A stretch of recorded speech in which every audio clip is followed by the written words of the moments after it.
meeting of 2024. I'd like to call the meeting to order. It is 6:30 p.m. Please stand for the pledge.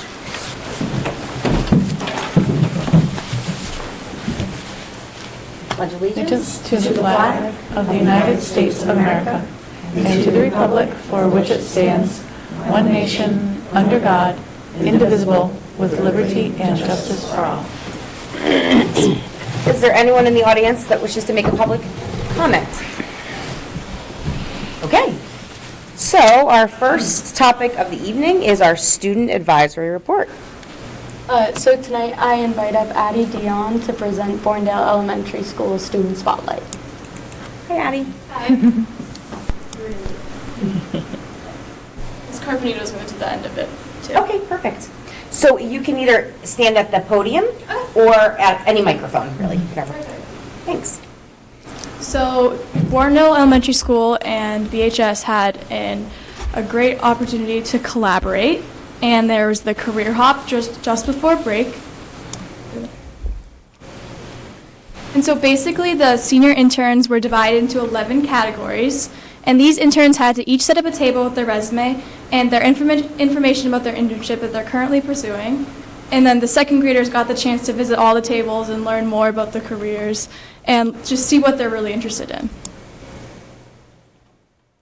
And so here are some of the example careers that were being represented. So you can see that there's a lot of variety in what they could have explored. And some examples were there was interns from the police department, education, communications, business, real estate, healthcare, environmental and life science, interior and fashion design, sports marketing, physical therapy, and philanthropy.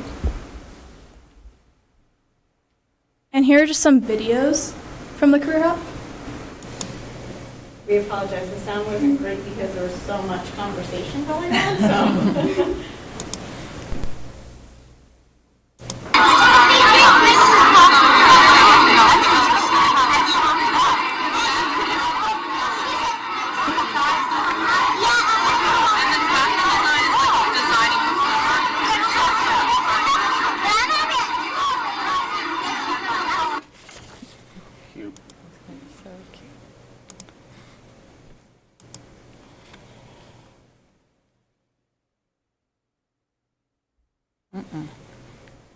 Sorry, guys. They did open the other day for me, so I'm hoping. Okay, here's one. Natalie, can you tell me about the tables that you visited at the job hop this morning? I visited the art table and the police officer table. And what did you learn at those tables? I learned a lot of stuff. Like if I was a police officer, if you guys were in danger, I could save all of you. And what did you ask at the art table? I asked what I would do and stuff. And I paint skyscrapers and a lot of stuff. Very cool. Thanks for sharing with us. Yeah.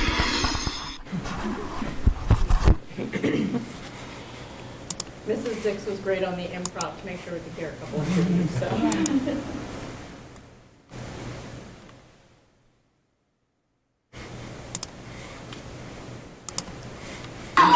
Welcome to BES TV. We just recently had our job hop with the interns at Bourne High School. And here with me I have Francois. Francois, which tables did you visit?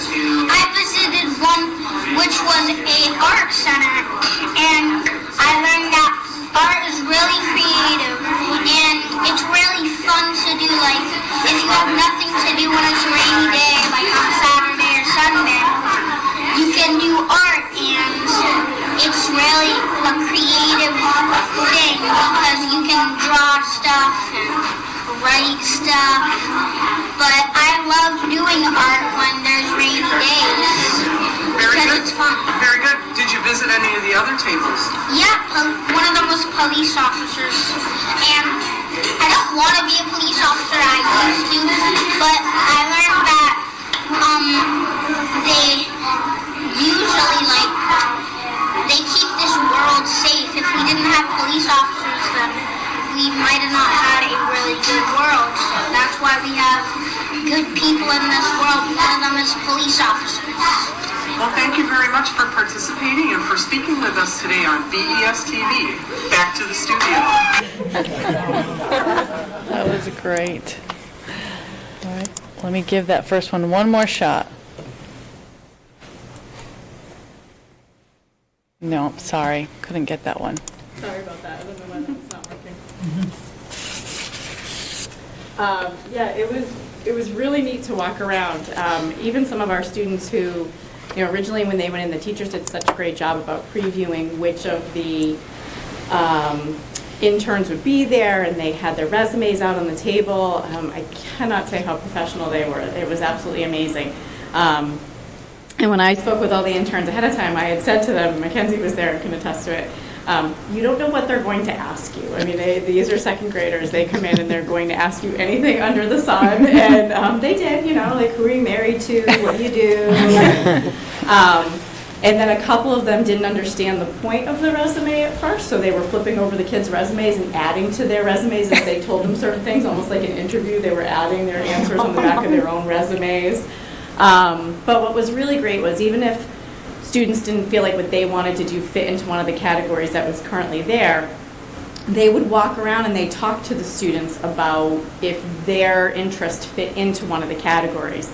And I'm thinking of you specifically because one of our students was walking around. He was so upset because he wants to be a paleontologist, and he couldn't find a table that had paleontology. And Mackenzie's ears went up, and she goes, wait a minute, you want to be a paleontologist? And the next thing I know, they're in a 10-minute conversation about fossils and digging. And so, then he, hook, line, and sinker, put down that one of the choices was your table. So it was just a neat way for the kids to connect. And we really couldn't pry them out of there. It was a good hour, I think, that, the students were down there. They visited all the tables.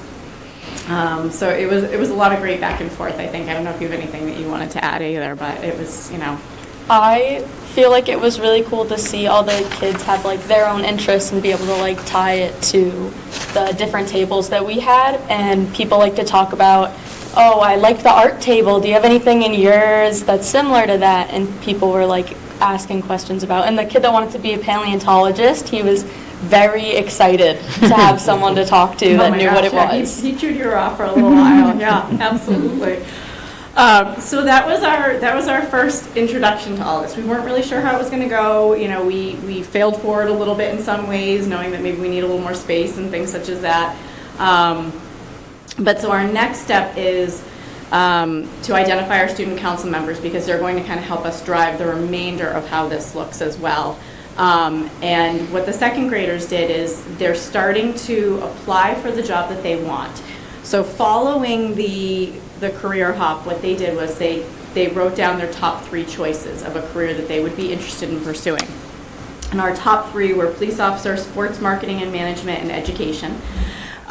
So what we need to do, though, is match a group of our second graders with an intern. So everybody will be matched within their first, second, or third choice.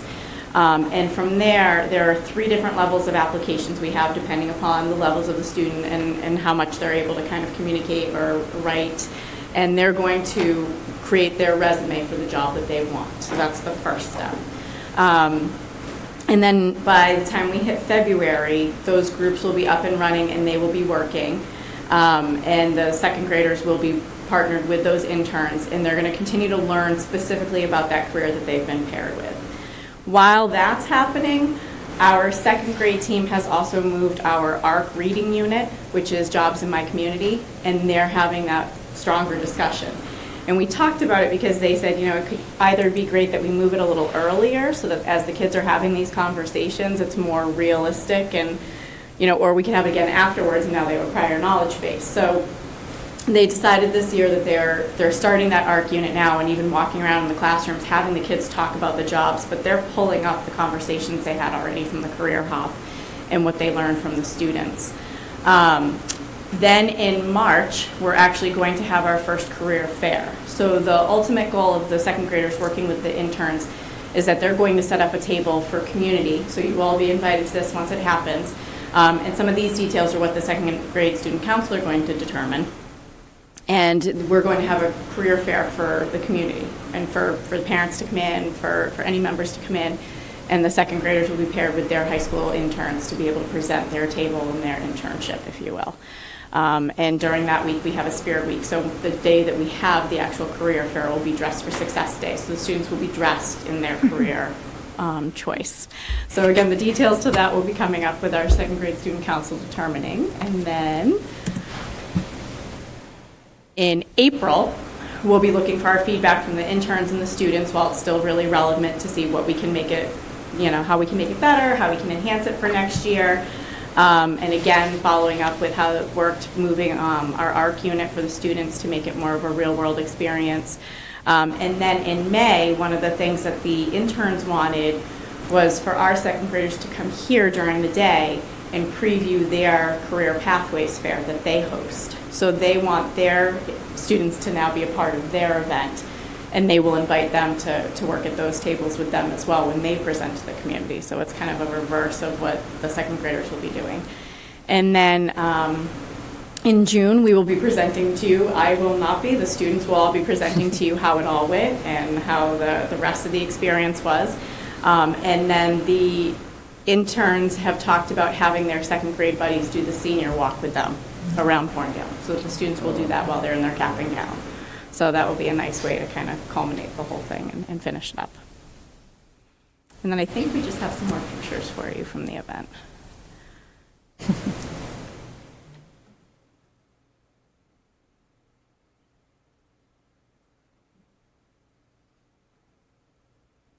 And those are all the interns. And again, I really can't say enough. I mean, the staff at Bournedale prepared the students, but the interns coming over were so professional from start to finish.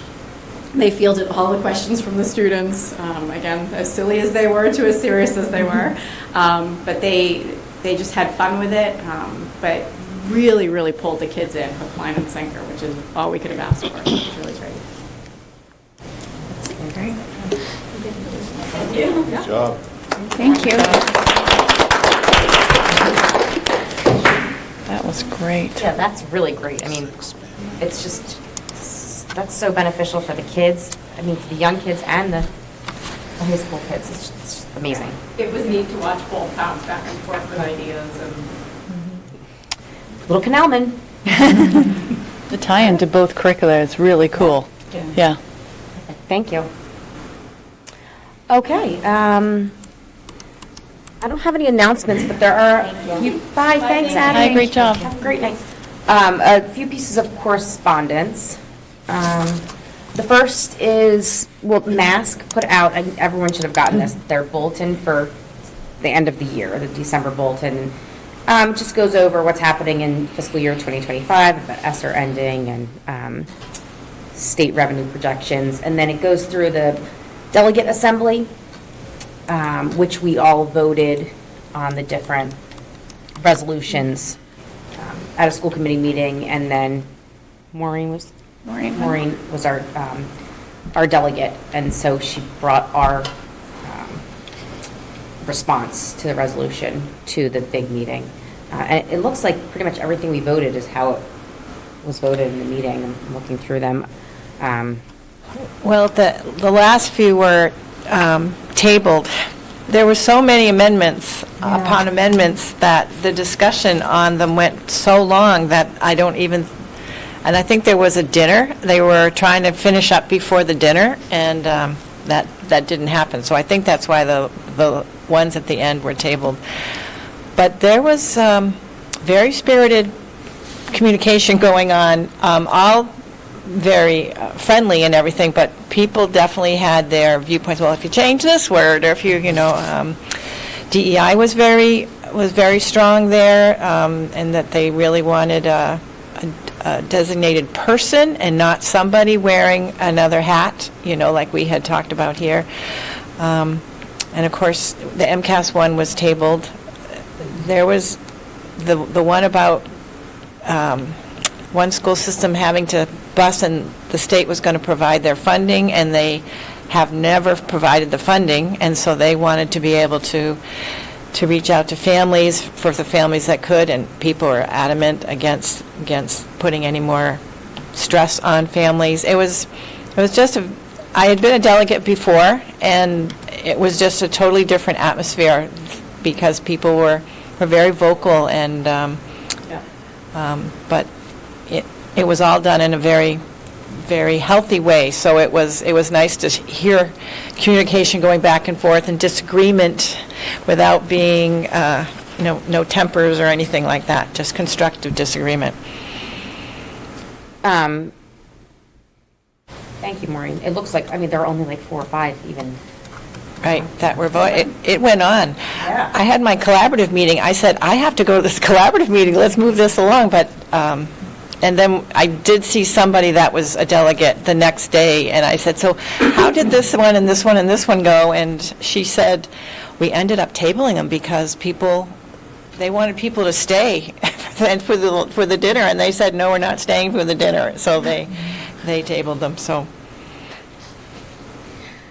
Okay, thank you.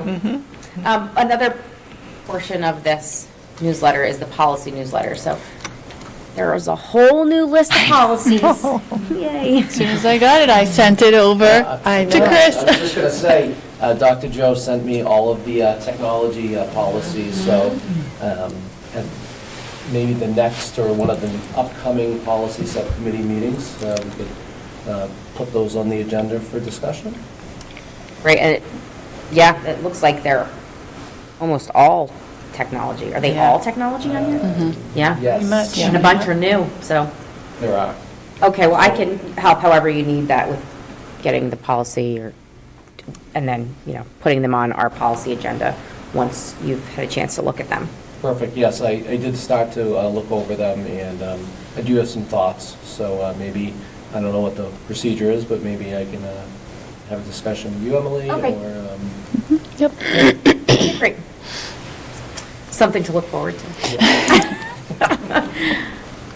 And then Mask Day on the Hill is going to be May 6th this year, and the last bit of correspondence from Mask was just that if you have not completed your training charting the course, they gave some options of dates where you can take the course.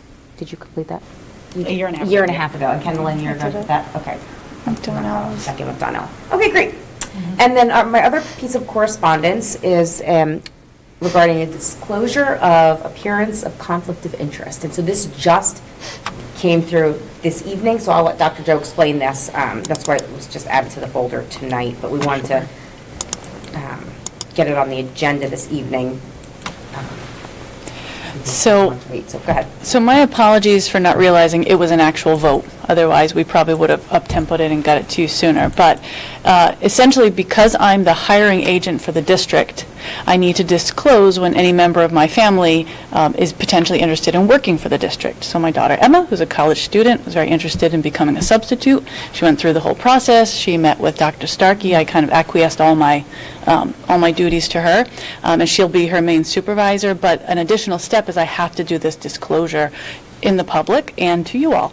So you have the form here, and it says everything that needs to be on there by law.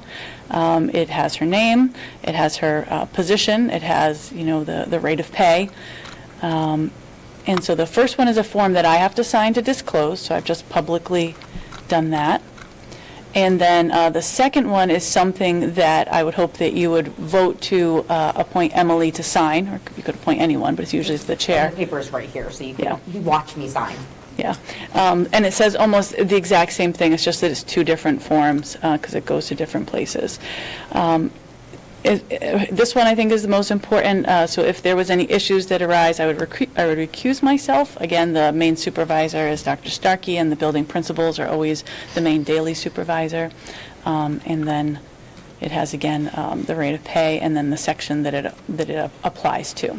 So essentially, if you approve this, then it will go to the town. This is part of all the ethics laws, and that's basically it. If you don't approve it, then she volunteered today because she had her first day today over at the middle school, and that will be just fine as well. I wanted it on this agenda just because it's so difficult to get subs for the schools. So anytime someone wants to sub, say, come on in. So anyway, if We If all you ask don't all our family mind. to sub. Yeah, but I didn't realize it would be this big of a deal, so I apologize for not bringing it sooner. Well, I think there's so many family members of staff that didn't realize, but because you're the hiring. I'm the only one that has to do it. Okay. Yeah. Okay, so if it's okay with everyone, then we'll add a motion to add the vote onto the agenda. Second. Oh, well, let me read the motion. Are we okay with that, though? Is that, okay. All right, so we need a motion to add to the agenda a vote to approve the disclosure by non-elected municipal financial interest and determination by appointing authority per MGLC 2268A, Section 19, and authorize the chair to sign as presented. So moved. You don't want to repeat it? Not today. Is there? Okay. Second. Okay, so all those in favor of approving a motion to add the vote to the agenda? Aye. Opposed? Abstentions? Great, okay, so our vote will be added to the agenda. And since we already took care of the student presentation and no one's waiting in the audience, I can just vote on it right now, if that's okay with everyone. I like to just have the votes done. Okay, so we need a motion to approve the disclosure by a non-elected municipal financial interest and determination by appointing authority. So moved. Second. Okay, all those in favor? Aye. Opposed? Abstentions? She's a sub. Thank you. Go, Emma. She'll be thrilled. Thank you. And then I will. friends, too. Bring different, right? Oh, seriously. It's actually great if college students want to sub. Well, yeah. Well, Barbara and team hired a bunch of folks. How many total in the past couple of weeks? Countless. Yeah. Oh, no, a lot of college kids. I don't so- have the exact number, but a good number of students, in particular Bourne High grads, who are coming back on break, very excited about coming into the district and subbing, in particular at the elementaries, because they're younger college students. But we have a good number coming back. I would say at least 10. Certainly helps with people who are sick right now and going through all that. So, yeah. Well, thank you. Sure, it's all signed. Perfect. Okay, moving on. All right. Yep, that's it. Okay. So, I mean, you've gotten the communications. We're very excited and proud of Ty Kelly. You would have seen everything that's been in the newspaper and on TV.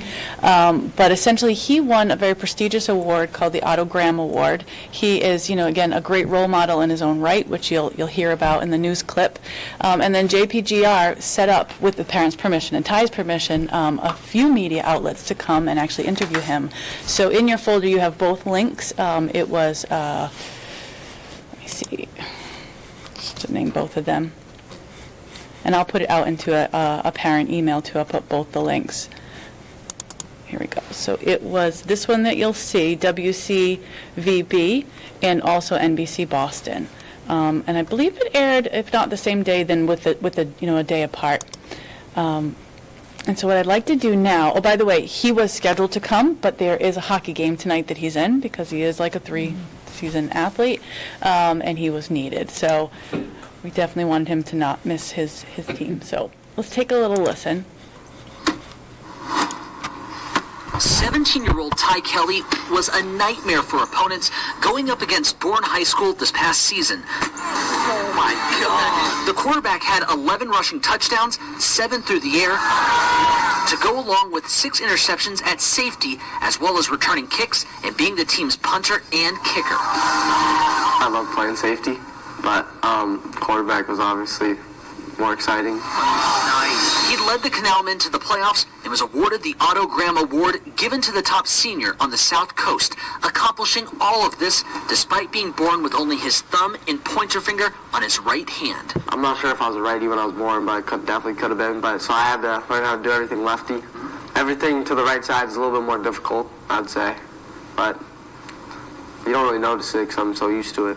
You know, it's always heartbreaking to know that your child is going to have to overcome some sort of disability. His mother Tammy says she only worried about Ty's symbrectydactyly when he was born, but that those fears quickly went away once Ty started excelling at essentially everything, including baseball and hockey. There really isn't anything he can't do because if it's hard for him, he'll work at it. Hard work that's also paid off in the classroom as a member of the National Honor Society and serving as an inspiration to all of us on and off the field facing adversity. Just because you have a disability or a uniqueness that is different from others, it doesn't mean you can't do what they can do. So what's next for Ty? Well, he wants to continue to play football and has already been offered roster spots at both Framingham State and Mass Maritime. Reporting in Bourne, Matt Reed, WCVB News Center 5. Great. So he wanted to be here tonight. Mr. Ashworth wanted to be here tonight, but he's also at the game, and Mrs. McGuire, Dr. McGuire wanted to be here tonight, but she is ill. So at least we had him represented by the video, and I wanted to share a couple of short stories. So when I first found out that he got the award, it was at my monthly AD meeting. I meet with Scott and with Lisa, and Scott shared with me that they never tell the ADs who's getting the award. They invite all the awardees, and it's a recognition ceremony because they all get a plaque that says you were a nominee. But they all have to write a speech in preparation and actually give that whole speech. And I believe I might have sent that video out as well. We could hear his whole speech. If not, I'll make sure I do that because it was a really good one. So Scott said to the AD that was in charge, does he have to really write a speech? And if you know Scott, he said it in his Scott way. And he said, I can't tell you, but I would say he needs a really good speech. So, he kind of knew that he was in the running, which was really wonderful. And when he found out, of course, we were all excited. So fast forward to the boys hockey had a special skate night, skate with the boys hockey team, which was last Friday. And one of our head coaches shared this great story that happened. As part of the night, a little girl about elementary age came up to Ty and said, "I saw you on the news. I have the same problem," and showed him her hands, and he says, "I wanted to come to meet you." So, he's inspiring kids all over. I'm really glad that he shared his special story, but again, he's just a great role model in general. So we're really proud of Ty as one of our canalmen, and we're proud of all our canalmen for getting out there and inspiring our younger kids. So just good stuff all around. So I'll send him your best wishes, but of course, if there's anything you'd like to say. We're just, I'm sure as a committee, we've all seen the videos, and they've been shared on social media, and saw them on the news, and it just, such a wonderful recognition for him. And he's a wonderful kid from a wonderful family, and just, it's so nice to see. Yeah, he's so composed, as he speaks. There you go. Very mature. Great. So thank you again for honoring him tonight. Yeah. If he wants to attend a different meeting, and we'll recognize him again. I'll ask him. Yeah, you got absolutely. It would be great to have him here, but he has to be playing on the hockey team, of course. Yeah, he couldn't leave his teammates. All right. Great. So next for the teaching and learning update, we have one topic, even though there's multiple links, and it's all about our program of study. So I'd like to welcome up Jessie Clements, who's going to present on behalf of the high school. I don't know, Dr. Starkey, if you have anything to add. No, I welcome Jessie Clements to the podium. All right. Good evening. I'm representing Dr. McGuire. As was stated, she's not able to attend. I do want to say, I know if she were standing here, she would reiterate how proud she is of our student interns and the relationships they're building with our second graders, and also how proud we all are of Ty Kelly and that prestigious award that he was given. Dr. McGuire communicated with me over the weekend saying that she wouldn't be able to attend, and it didn't click immediately that meant I was the one to then represent her. So we were going back and forth, and then she said, "Okay, so I'm making the slides and I'll send them to you." And I said, "Oh, okay." So this is her work. I'm doing my best that I can to present her work. You've got linked a bulleted list. So I'm going to present a few slides that address the changes in the program of studies. There's also a link with a bulleted list by page number in order of the changes she made, and also a link to the new program of studies. She really took a step back, and as you can see on this first slide with basic changes, lots of formatting, clearer table of contents, kind of updating all of that, just informational piece that's important. What you'll see through the slides by department are adding classes, taking out some classes, and specifically in the PE health world, just a shift in the delivery of health and PE. So if you want to go to the next, we updated our innovation pathways. So we offer, you hear a lot about the 3 DESI pathways: health, career, health science, life and environmental science, and business. We also offer Bourne High School pathways, and that list was updated here. We have a business teacher, so we needed to add a business department. There's a description of the business department, and then on the next slide, I believe, are the revision of the names of 2 courses and adding in a 3rd course. So we will have DECA 1, DECA 2, and DECA 3. And as you'll hear later on, we have a DECA club that is competing tomorrow and possibly Friday. I'm not sure, but right, they are all in with DECA right now. In the English department, we added AP Research. So the rationale for adding this course, there are positive feedback from students taking AP Seminar. There are also opportunities for distinction at graduation. There is an opportunity for students to earn an AP Capstone Diploma, which involves taking a number of AP exams, scoring a 3 or higher, including AP Seminar and AP Research. There's also a certificate students can earn by earning a 3 on the AP Seminar and AP Research exam. So positive feedback from students, and then more opportunities at graduation through AP. A renaming of a course. And then also in the English department, with feedback from the team leader and the department, there were a number of electives in the program of studies that have not run over the course of many years. And so the English department agreed that these were all courses that could be removed, again, to make sure when students are choosing courses, the courses that they're really interested in are the ones that they're choosing, and it's not spread too thin. In the arts department, again, more of a renaming. We changing the names to simply Art 1, Art 2, and Art 3. Pre-AP Theater is a class that is already running. The description for the course was not in the program of studies. In the history department, again, a removal of a course, the alphabetizing of the electives. Model UN is now a middle school club, so those courses were, they don't run and they were removed. And then we added in forensic psychology. If you look at the end of that description of the course, this is also a technical course for the public safety pathway. So not only is it an elective that students are showed some interest in already, it's going to count for one of our pathways.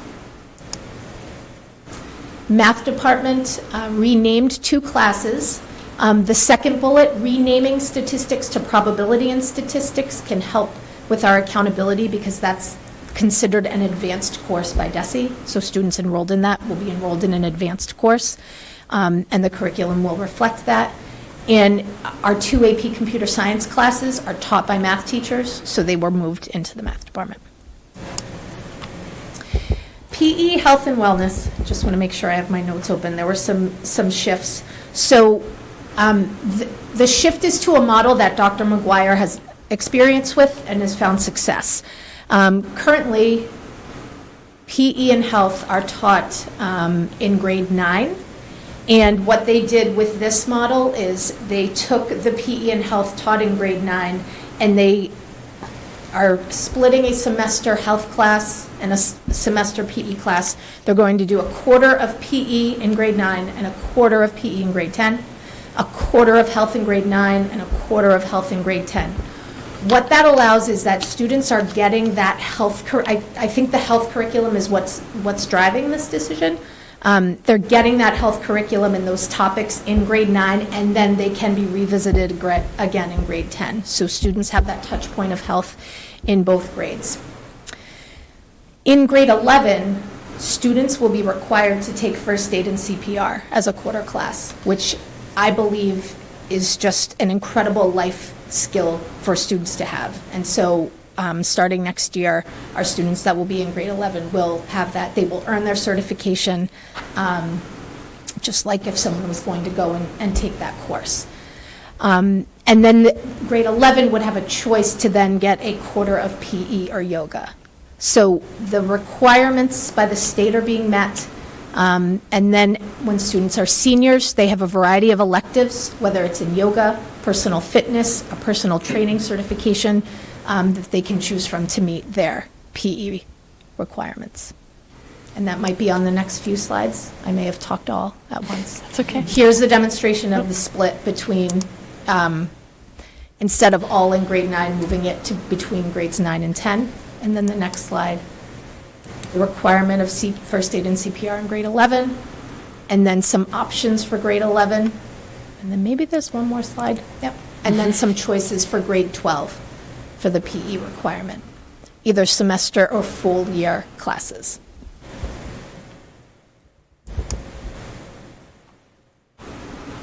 Okay. The science department, so there were courses listed just under the innovation pathways, and we wanted to make sure we moved all of our courses into departments. So there were a number of courses that were listed under innovation pathways that are truly taught in the science department, and they're listed there. We have a great number of students being successful in American Sign Language, and so adding a third-year course just made sense. We probably have 40 to 50 students enrolled in ASL 2, and so they need a class to move on to, and they will be in ASL 3 next year. That's it for the departments. Finally, there were a few, so adding in a header, moving the MTSS description around, and then we added in a Bridges program. And Dr. Starkey, I wonder if I don't get into enough detail, this is a program that we are building, looking to implement at the start of the school year fully, to provide opportunities for students that need support with reentry, need support with attending school for a full day, might need some opportunities for some credit recovery or online opportunities to do courses. It is not a special ed program. It is a program to meet the needs of students that are in some kind of transition period. We are slowly rolling this out and maybe have a few students that we're trying to think about the way to best meet their needs at this point, with a full rollout in the fall. This is the one that I felt the least ready to talk about, but You've done a great job. okay, thank you. Yep. So that description was put into the program of studies. It's a hybrid program that offers the students opportunities to attend the high school and work within the confines of the high school schedule and still access academics through an online platform with support of a teacher. So if you have a student who is really challenged for whatever reason by a traditional high school schedule because they've had a health issue or they've had some type of familial circumstance, it allows them to maintain connection with the high school and access all of their academics and have support in the building for a teacher. It's also good use for dropout prevention. You get those students who are, on the precipice of making a life-altering decision by leaving school, and you can offer them a format that's going to keep them attached to the building and help them to attain a diploma. They're pretty typical in high schools now. And I'm very happy to see this starting at Bourne High School. Is this temporary? Could you start in the Bridges program in a school year and then? And transition, transition out of it, absolutely. Mm-hmm.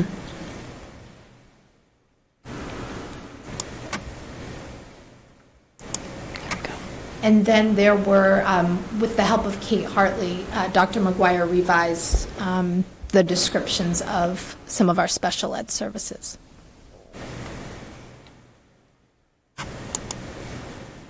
And that's the continuing. That's the last slide.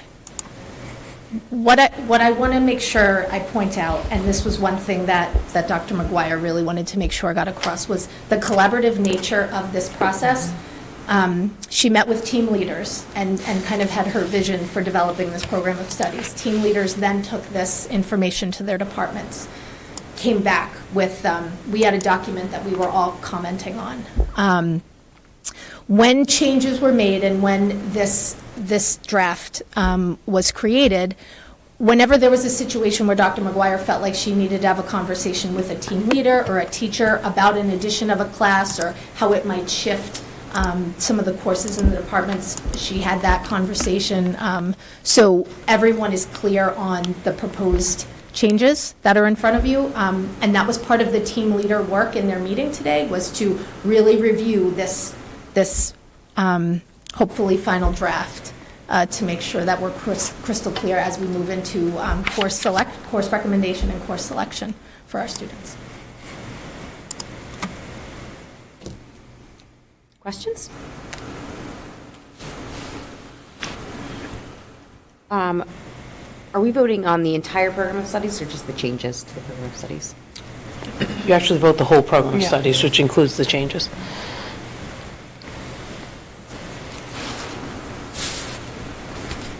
It's exciting to say a business department. That's good, because I'm sure that will grow with the pathways and. So, if there's no questions, I mean, is there more? I know there's 2 different links on here. I wasn't sure if there's anything additional. It's actually the same information several different ways. Okay. So the presentation was, a visual for you. The other format is simply a bulleted list with the associated page numbers, and then the third link is the whole program of studies inclusive of those changes. Okay. Well, then, can we vote on it right now? I move that we accept the Bourne High School Program of Studies for 2024-25. Second. Okay, all those in favor of approving the Bourne High School Program of Studies for the proposed changes for 2024-25? Aye. Opposed? Abstentions? Wonderful. Thank you for all of your work. Thanks for presenting. Thank you to Dr. McGuire and to all the staff that collaborated on this. Thank you. Great work. Thank you. So moving on, we have the budget and facilities update. Budget and facilities update. Were you going to bring up? I thought we'd go through the change order vote when I read out of committee. Okay. Mr. Oliver probably has a lot more facilities-related things on the tech side than I do. I will report that the wastewater treatment plant is running, and all the monthly report shows that everything is in compliance as far as the testing goes.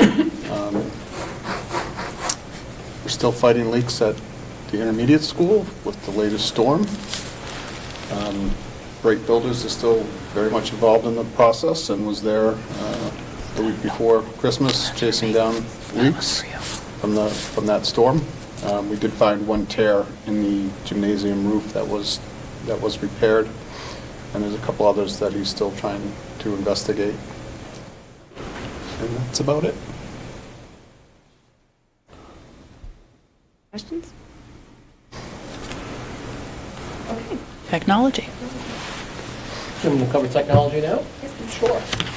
So I briefed the committee, the budget and facilities subcommittee, that our vendors started over the holiday break installing the security improvements at both the middle school and high school.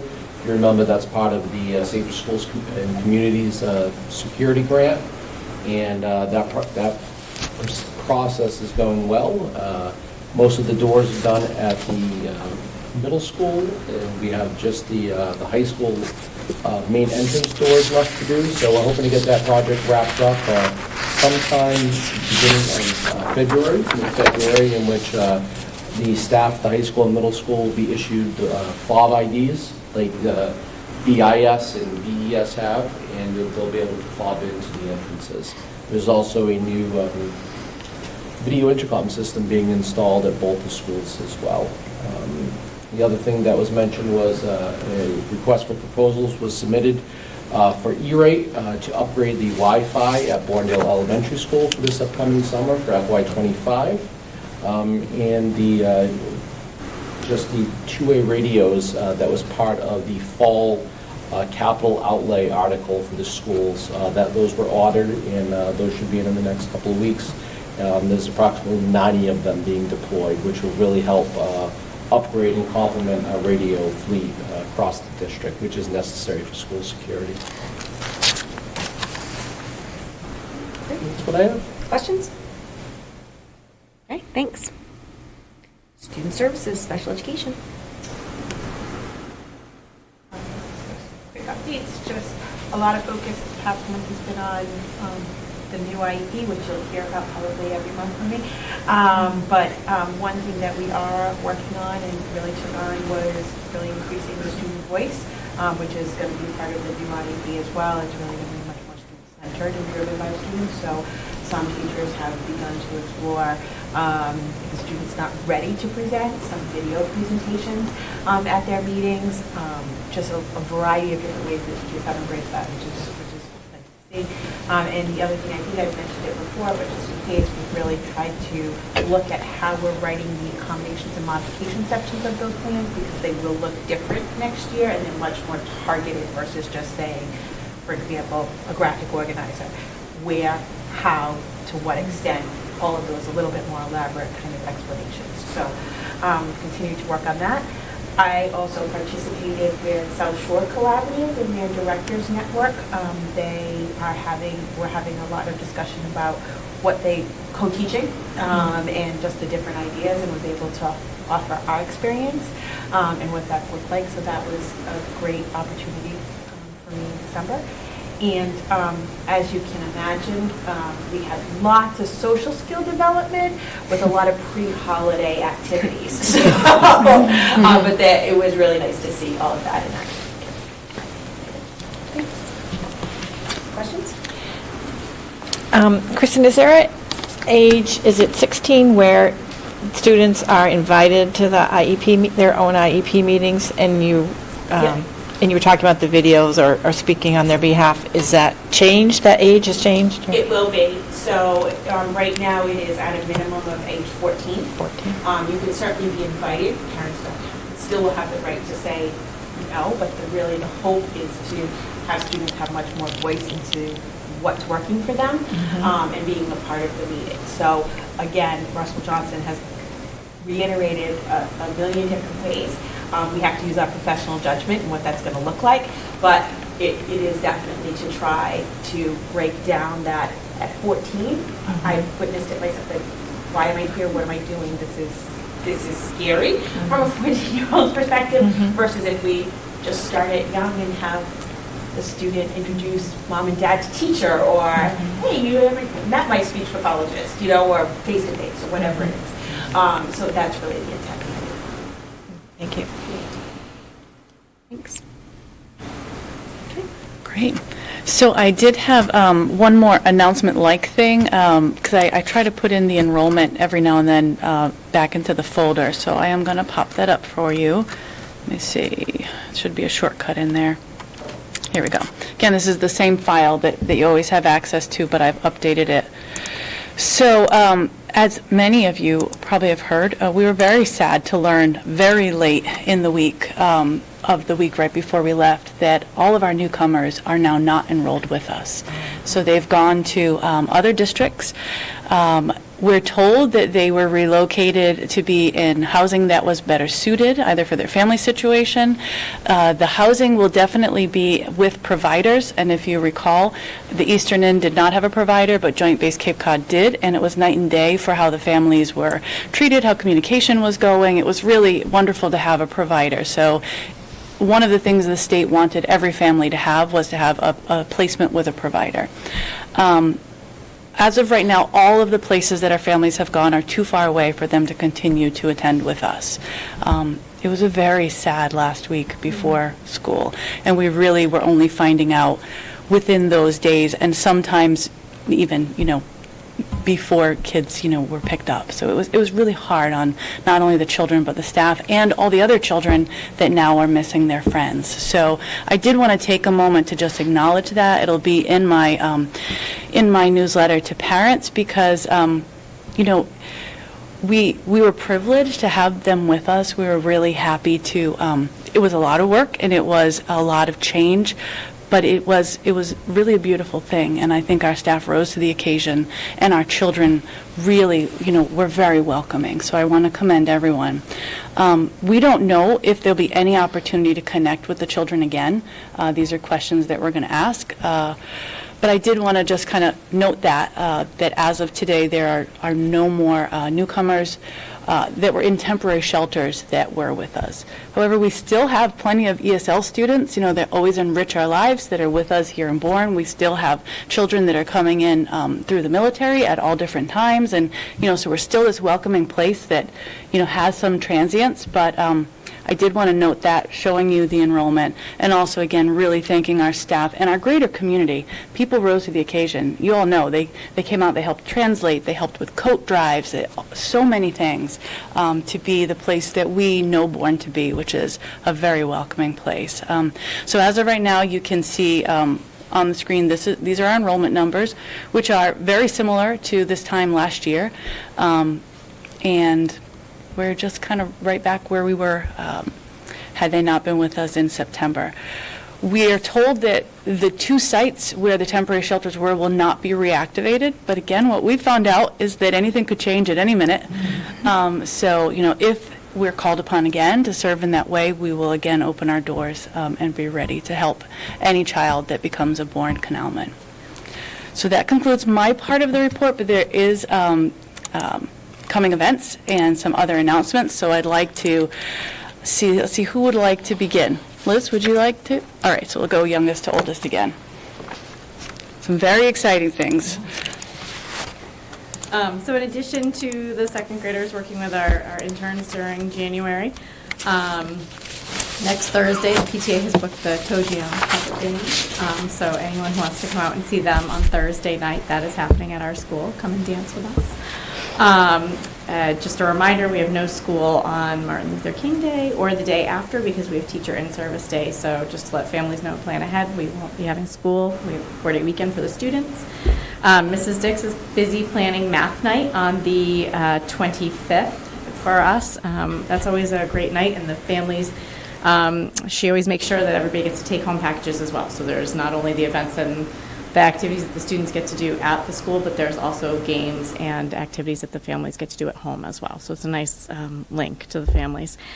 The week of the 22nd is the Great Kindness Challenge, and our school adjustment counselors, Mrs. Magnata and Mrs. Downing, are busy putting together assemblies. Last year we had a lot of community members that helped us kick it off, so we're hoping to have that again this year.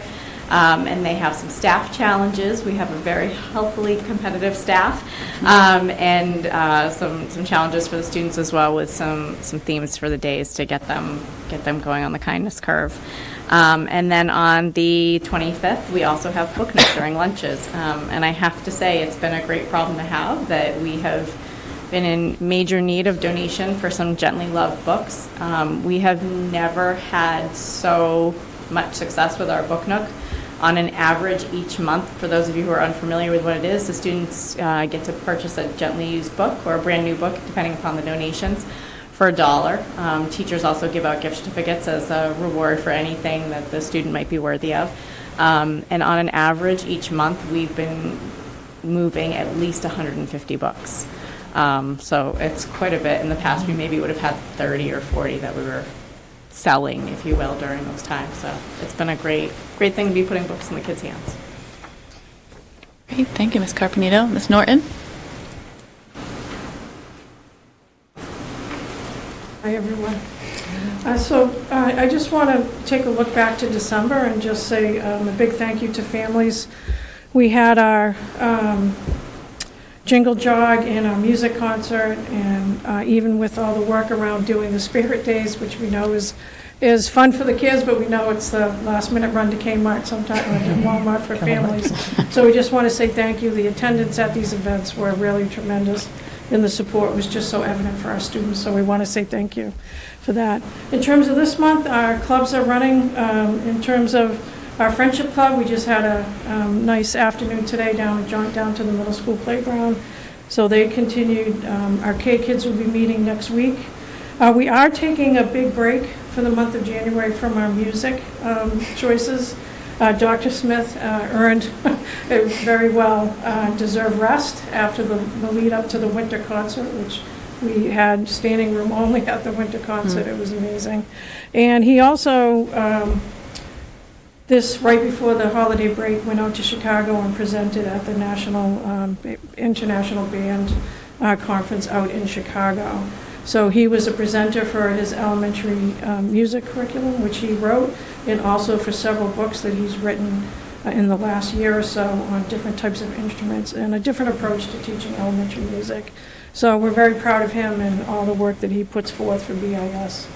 And then coming up, we also have the 15th off, surprise, I know that. And we have professional development on the 16th. And then on the 19th, we have, I like to call this Water Ecology Day for our grade 4 because it's named Wet Fest, and always brings up a few questions as to what it is. That'll be all day long for our 4th graders in the gym. And then our math night is on the 24th with Lisa Dix at BIS from 6 to 7. And coming up in February, we'll be doing the Random Acts of Kindness Week for February, and then our Healthy Heart Night with our Healthy Action Team. But I think the big news for us, I haven't even been able to tell Dr. Starkey or Dr. Joe yet, is we were notified that we are going to be recipients of a $5,000 grant through the Feinstein Leadership Foundation. So we just found that out, which was pretty amazing. So I put it out on the s'mores and newsletters and so forth, but it's an organization, it's a gentleman who made lots of millions and millions of dollars, and he's giving it all away before he leaves us, as he says. And it's all about promoting inclusive culture in elementary schools and promoting kindness and leadership in your communities. So we'll be receiving a $5,000 grant, and then it was chosen through a ticket system, and the student whose ticket was chosen gets to do a $500 donation to a charity of their choice. So we're very excited. They also put on a lot of free assemblies around kindness and community service and so forth. So we're looking forward to the planning of that. We haven't announced it to our staff yet, so we're going to be excited to do that. And along with that, each student in the school got a junior scholar card, which gave them free and discounted prices into different museums and aquariums and that sort of stuff. So we're looking forward to that coming up in the next couple of months. So, thank you. Thank you. Yeah. That's great. And Dr. Starkey has the report for BMS and BHS. I do. So the BMS update for School Committee, January 2024. December was an excellent month at BMS, and we are excited for all that 2024 has to hold. Congratulations to all of our music students, as well as band teacher Liz McKenzie and chorus teacher Rebecca Salgado. The chorus and band concerts were absolutely outstanding, and we are so proud of our student musicians.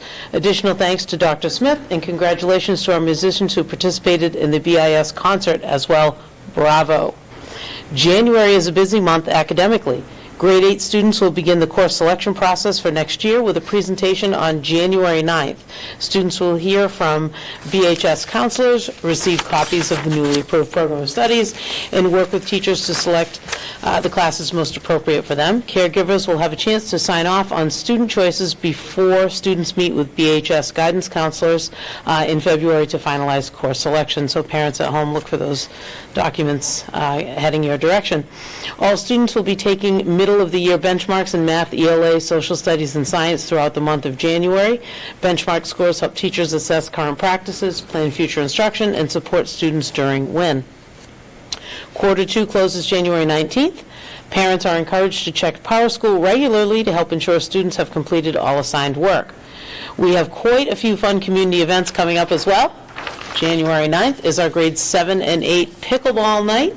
Students can find out more during PE class. The grade 8 dance is Friday, January 12th. This event, put on by our PTA, is exclusively for BMS grade 8 students. We are very excited to see the gym all decorated, and no students will have a great time. Tickets are available for $5 by Venmo or at 8th grade lunch. And finally, our theater and drama students have exciting performances ahead. Grade 6 theater students will be performing one-act plays during the school day on January 18th. Caregivers and family are welcome. Please watch for more information from Miss Boyce Claire. BMS Drama Club production of Willy Wonka is coming together quite nicely. Over 100 students will be performing on January 26th, 27th, and 28th. Tickets are for sale online. Be sure to get tickets early, as they sold out last year. It's BMS. I also have the pleasure of presenting for the high school. The first announcement that Dr. McGuire wanted to share was about the career exploration event that took place. So I will forego going over the details again, but she wanted to acknowledge the hard work of the interns and Mrs. Strode. In December, there were excellent performances of A Christmas Carol by our young thespians under the direction of Mr. Burke. Sold-out crowds loved their rendition of this holiday classic. A wonderful winter concert delighted BPS families and highlighted the beautiful music being produced by Mrs. Fournier and our BHS music students. Dr. McGuire sends a shout out to Student Council, whose winter break kickoff was a s'more, waffles, and hot cocoa-filled extravaganza. Thank you to Lisa Tavares in the cafeteria, the guidance staff, Mrs. Francis, and STUCO members for this joyous occurrence. There was also a spirited anchor win door decorating competition overseen by Dr. McGuire. Congratulations to Mr. Farrington and his students in Sustainable Living, who won because they used recycled and reusable products on their door. BHS student leaders who met with BIS's Student Council followed their meeting by going back to BIS for BIS Buddy Pajama Day morning greetings. It was a fist-bumping affair. And next up, BHS music students, 11 to be exact, are performing at the Southeast Music Festival this weekend. That's a big number when you consider the size of our music department. We wish Mrs. Fournier and her students good luck. BHS DECA students are competing for the first time tomorrow and Friday at the Mass DECA District 8 Career Development Conference and Competition. Our new DECA chapter students will be competing with over 800 students from schools across the South Shore and Cape Cod. We wish Mrs. Maurice and her students the best. Pending approval of the program of studies, which already happened, guidance counselors, as you know, are going to the middle school to talk about the program of studies and course selection. There will be a parent event January 25th. From 6 to 8 p.m. for parents of grade 8 students and all current high school students to review elements of the program of studies. Quarter 2, as you know, ends on January 19th. Report cards will be available sometime after January 26th. And last but not least, BHS students will engage in a workshop regarding mental health with Caleb Joseph, a Division I recruited basketball talent who has a riveting personal narrative to share with high school students. That's the high school update. A lot going on. A lot going on. The superintendent's report. Okay, excellent. All right, moving on to subcommittee reports. Maureen, I think curriculum's going to be pretty quick. I know. We heard the program of studies presentation that we've heard, and the other thing that we touched on was the pilot of the MCAS Civics. MCAS coming up. We have 6 classes that will be participating in it. There'll be 2 sections, should be done in 1 day, I believe they're aiming for. And we're assigned the structure of Massachusetts state and local government. Very appealing. Has mass appeal. Okay. Policy subcommittee, we met on December 13th. We discussed mask policy CHA-CHC, replacing our previous individual policies CHA and CHC. I love when they do that. There were no major differences in the combined policies put forth by mask.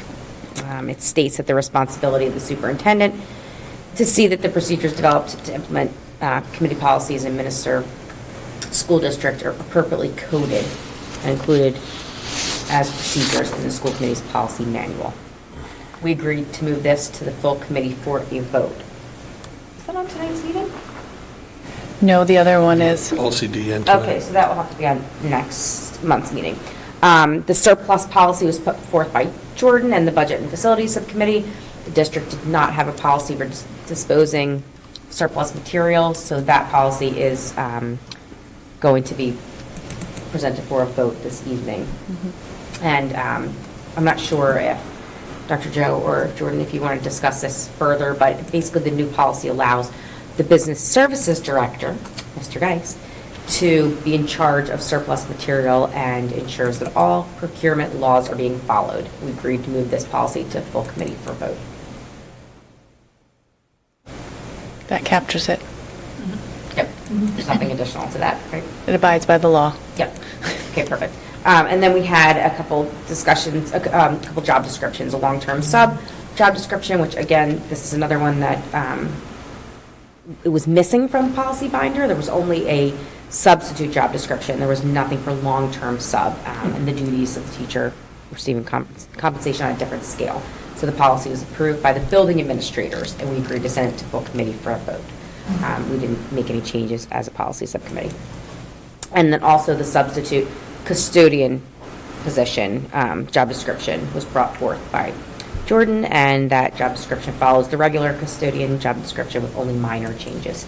And again, since that was put forth by Jordan, we are sending it along for a full committee vote. And I think that pretty much covered it. It looks like we'll have a lot on our plates at our next meeting. All new policies that need to be updated. So right now, if we want to take up those policies for a vote, they were in your folder. So the first policy is policy DN. Does anyone have any questions about policy DN, which is the surplus materials policy?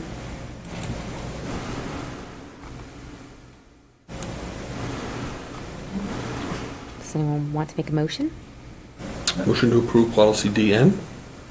Second. All those in favor of approving policy DN? Aye. Opposed? Abstentions? Okay, great. Policy DN is approved, and Jordan has another job description out there. Another role for Mr. Geis. Another duty. Another duty, right. Okay, and the next policy was, the next was the long-term substitute job description. Any questions on the long-term substitute job description? I was just wondering if we should spell out that one of the responsibilities would be grading and report card preparation. I know it says in number 7, other record keeping, but I don't know if we could spell that out, because I don't know that people might think record keeping might not include. They might think the daily correcting would be part of their job, but maybe not so much the responsibility of report cards. So I don't know how the I think committee each feels. scenario might be a little bit different. So I think the use of record keeping, the intention was to make it general. Okay. This policy was created by the administrators. Definitely see what you're saying, but a long-term sub could be anywhere from 4 weeks to the rest of the year, whatever that may be, and so I think those expectations get spelled out, when we hire the person. Because, and again, it depends on the level, too, how much actual grading is going to be in there if it was only 4 weeks. I don't know, other record keeping, including grading or some, just so that there's just no confusion or no expectation that if you're teaming with somebody, maybe they think that other person might be taking the responsibility. Which may include, right? Yeah. Grading. Yeah, I'm not opposed to that. It was the intention that they're doing everything a teacher would do for that time period. We know that assume-aside sometimes comes to bite us. But that would be my only suggestion to long-term sub. Do you think that the building administration wants to have that change made? Or, because like I said, since this was forth, this wasn't designed by us. We didn't create this job description, so I will do whatever. I don't think they'd be opposed to just adding that in, and other record keeping, including grading, to be determined by the building administrator? Okay. Okay, so then we need a motion to approve the long-term substitute job description with the amendment to the record-keeping portion. To approve the long-term sub-description, including the amendment. Second. All those in favor? Aye. Opposed? Abstentions? Okay, great. So we'll make that change and then great, I'll get everything cleaned up and next, ready to go. Okay. And the next was the substitute custodian. Any questions on the substitute custodian job description?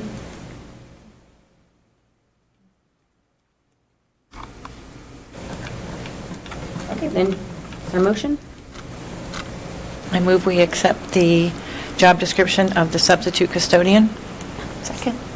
All those in favor? Aye. Opposed? Abstentions? Job description approved. Great. Thank you. Takes care of policy subcommittee. Budget and facilities. Along with the updates that were shared, we got more, of course, more detailed information about the subjects that Jordan talked about.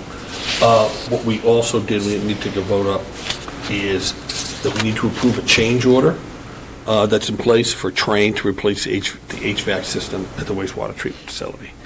This is something that already, the town had already approved the funds. This is just basically the change order to actually go and get that done. The documentation's in the folder, and it was approved by the subcommittee.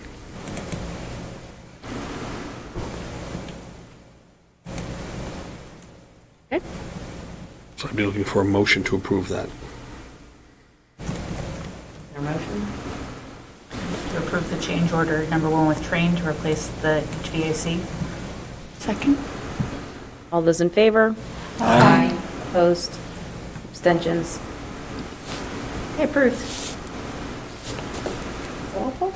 We will be, actually, there was a study that was done assessing options for the high school bleachers, and that's something that we'll get more of a report and a readout on at our next meeting.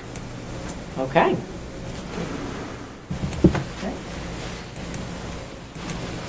Great. CPAC. We are continuing to formulate a foundation. We've had a few meetings. We are working on formulating our bylaws and coming up with educational materials, a pamphlet to provide to the community and families so they know that we're here. And I'm working on setting up in-service on the new IEP so families are able to learn about that in conjunction with learning about our CPAC. Great. Was there a collaborative meeting? There was. They're finishing up, fine-tuning their annual report, so when that is done, I will put a copy in our folders for everyone to see for last year. And I reached out to Paul yesterday to see about the legislative breakfast, which usually happens this month, and it's going to be discussed Friday at the superintendent's meeting, I guess. But tentatively, it's for January 23rd, and it's going to be held at the Cape Cod Tech in Harwich. I guess they're trying to consolidate some of these meetings that the delegates have to attend so they can reduce the number that they are being scheduled for. So, but everything's tentative right now, and so more information will be coming out probably through you, Dr. Joe, once you... After the meeting on Friday. Yeah, because that's the first I've heard of it. So. Yeah. Great. Thanks. Diversity, belonging, equity, and inclusion? Is it diversity? Is that the order? No. Diversity, equity, inclusion, and belonging, right? Okay. Yeah, that's how we've usually said it, yeah. The reason it's listed that way is it was a certain structure. Some people list it that way, but we've got it the other way. So as I make all the templates, and the "and" should be there. All right, thank you for letting me do that. So yeah, as I mentioned at some other meetings, we really wanted to have our professional development with our admin team first. So we had another session in December. It was toward that last week. We have another in-person session scheduled for the 10th with Tanya Fuel, and we hope that we'll have the beginning of an action plan kind of starting to be fleshed out. So we're tentatively planning for bringing back into the fold our community members for a February meeting. Again, as soon as we have more details, we'll share that out with people who are past members and really hope to solicit some new members to come join us. Any questions? Okay. Technology Committee. The Technology Committee met on Thursday, December 7th. We had a rich discussion around ways to infuse more technology and support at the classroom level. We also discussed the need to provide better consistency across the district with technology devices. I will be presenting an updated long-range technology plan at our next Tech Committee meeting that includes feedback from Technology Committee members. Once that takes place, I would ask to be placed on the school committee agenda, possibly in March or April, to present the updated plan to the committee members. Okay, great. Thank you. And additional subcommittee advisory, the Student Advisory Committee will be meeting in January. We did not meet in December due to student schedules. Just being a very busy time of the year. So we will meet in January and we'll have an update in February. Anything else on your end, Dr. Joe? Okay. So take care of our discussion items. We just need to take care of a few more action items. So we need a vote to approve warrants and payroll. Motion to approve warrants and payroll? Second. Okay, we'll do a roll call vote to approve warrants and payroll. Carrie? Maureen? Yes. Anyone? Yes. Paul? Yes. Carrie? Yes. I say yes, warrants and payroll approved. Okay, we took care of the change order with the train. We need a vote to approve regular session minutes from 11/1, the joint meeting on 11/14, and 12/6, 2023. So moved. Second.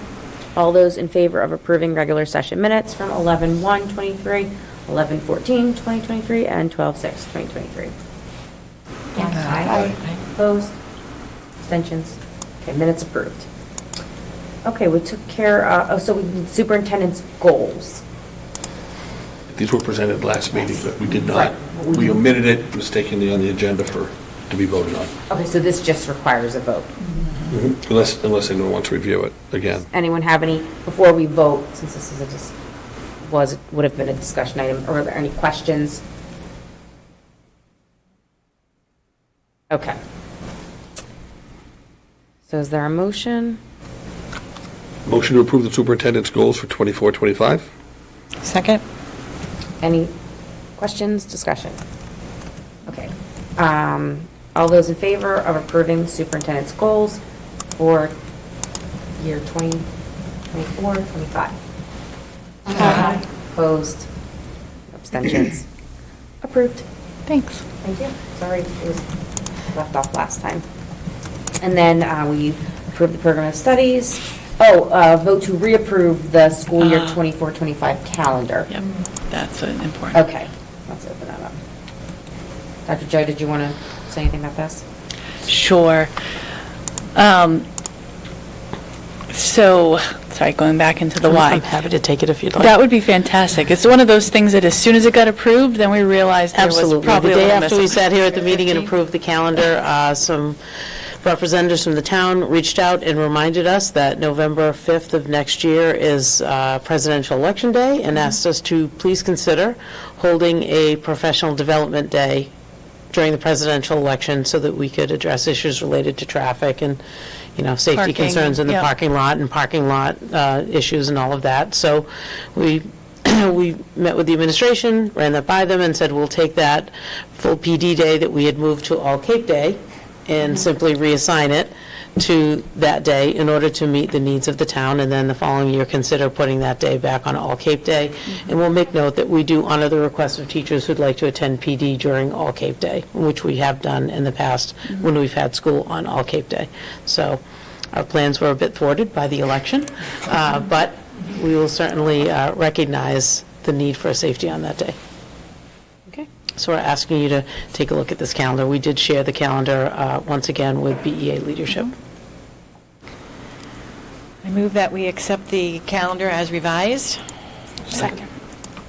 Any questions? Discussion? Okay. All those in favor of approving the calendar as revised?